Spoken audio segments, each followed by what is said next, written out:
સમાજમાં અનોખી પહેલ દીકરીના ચાંદલા પ્રસંગે આવેલ રકમ 51,000 મંદિરના જીર્ણોદ્ધાર પ્રસંગે અપાઈ. રામાનંદી વઢિયાર સાધુ સમાજમાં અનોખી પહેલ કરતા પાઠક અલ્કેશ કુમાર પ્રેરણારૂપ બન્યા. પાટણ જિલ્લામાં વઢિયાર પંથકમાં શ્રદ્ધા અને આસ્થાનું કેન્દ્ર ગણાતા રાધનપુર ખાતે શ્રી રાપરિયા હનુમાનજી મંદિર જે કરોડોના ખર્ચે રામાનંદી વઢિયાર સાધુ સમાજ દ્વારા નિર્માણ પામ્યું છે, ત્યારે જે હનુમાનજી મંદિરનો જીર્ણોદ્ધાર પ્રસંગ નજીક હોય, રામાનંદી વઢિયાર સાધુ સમાજમાં એક અનોખી પહેલ કરતા પાઠક અલ્કેશ કુમાર કે પ્રેરણારૂપ બન્યા છે. સમાજમાં અનોખી પહેલ કરતા અલ્કેશ કુમારે પોતાની દીકરીના ચાંદલા પ્રસંગે આવેલ ટોટલ રકમ 51,000 અંકે મંદિરના જીર્ણોદ્ધાર પ્રસંગે આપી રામાનંદી સાધુ સમાજમાં અનોખી પહેલ કરી ઉત્તમ ઉદાહરણ પૂરું પાડ્યું છે.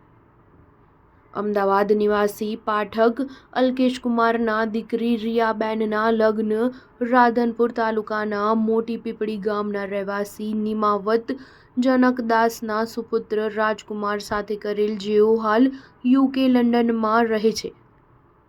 જેઓના ઉત્તમ વિચારોને લઈને સમાજમાં પ્રેરણાદાયક કર્યું હતું. વધુમાં પાઠક અલ્કેશ કુમારે જણાવતા કહ્યું કે શ્રી રાપરિયા હનુમાનજી દાદા દીકરીઓની સાથે આવેલ છે, જેની સત્ય કહાની પણ છે. ત્યારે સમાજમાં આ રીતે દીકરીના લગ્ન પ્રસંગે આવતી ચાંદલાની રકમ ધાર્મિક કાર્યમાં વાપરી પહેલ કરી છે અને સમાજ બંધુઓ પણ આ પહેલને વધાવી અન્ય જ્ઞાતિ બંધુઓ પણ આગળ આવે અને પહેલ કરી રકમ દાદાના ધામમાં વાપરવા તમામ જ્ઞાતિ બંધુઓને સંદેશ આપ્યો હતો. Star news 7 Patan.